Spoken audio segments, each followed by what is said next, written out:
હે પ્રાણ પ્રિય પુત્રી, જીનેશ્વર ભગવંતોએ બતાવેલ માર્ગ ઉપર જ્યારે તું જવા કટિબદ્ધ થઈ છો ત્યારે મારા અંતરના આશીર્વાદ છે.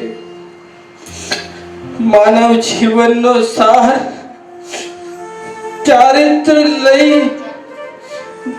આત્મ રાજા સામે યુદ્ધે ચડી આત્મ કલ્યાણ કરવાનો છે. માનવ જીવનનો એક જ સાર માનવ જીવનનો એક જ સાર માનવ જીવનનો એક જ સાર.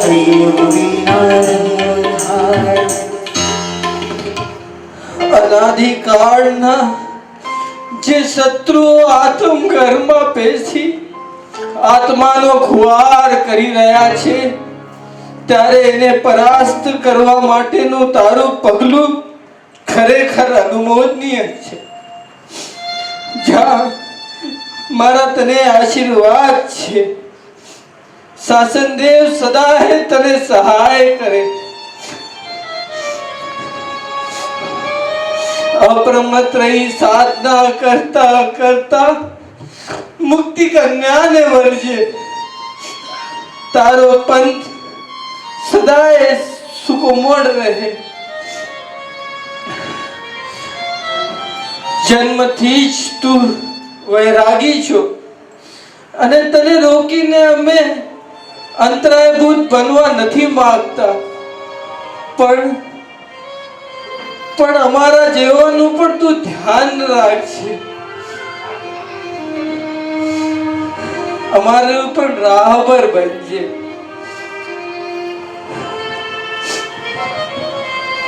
અમારા સૌનું કલ્યાણ કરજે.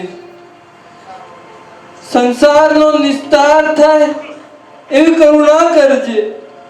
પિતાને પણ ખબર છે કે માનવ જીવનનો એક જ સાર છે. ચારિત્ર વિના ઉદ્ધાર નથી. કોઈ અંતરાય કર્મ આપણા જીવનમાં પણ છે કે ત્યારે જ આ પાઠ ઉપર આપણે બિરાજમાન થતા નથી. અને એટલે જ પિતા કહે છે કે તું જ્યારે જાય છે આ પંથ ઉપર ત્યારે અમને પણ ઉપદેશ આપી અમને પણ આ શ્રમણનો વેશ પહેરાવજે અને અમને પણ તારી સાથે મોક્ષની રાહ પર લઈ જજે દીકરી. મોક્ષની રાહ પર લઈ જજે. વિરધીધરનો વેશ પ્યારો પ્યારો લાગે રે. વિરધીધરનો વેશ પ્યારો પ્યારો લાગે. સંસારીનો સંગ ખારો ખારો લાગે રે. સંસારીનો સંગ ખારો ખારો લાગે રે. વિરધીધરનો વેશ પ્યારો પ્યારો લાગે રે. વિરધીધરનો વેશ પ્યારો પ્યારો લાગે. આદિનાથ ભગવાને બતાવેલ માર્ગ ઉપર જ્યારે તું આગળ વધી રહી છે ત્યારે સૌનું કલ્યાણ કરજે. આ માર્ગ પર ચાલતા ચાલતા અનેક આત્માઓએ પોતાનું કલ્યાણ કરેલ છે. તું પણ અનેકોની રાહબર બનજે. જીન શાસનનો શણગાર બની એવો અણગાર બની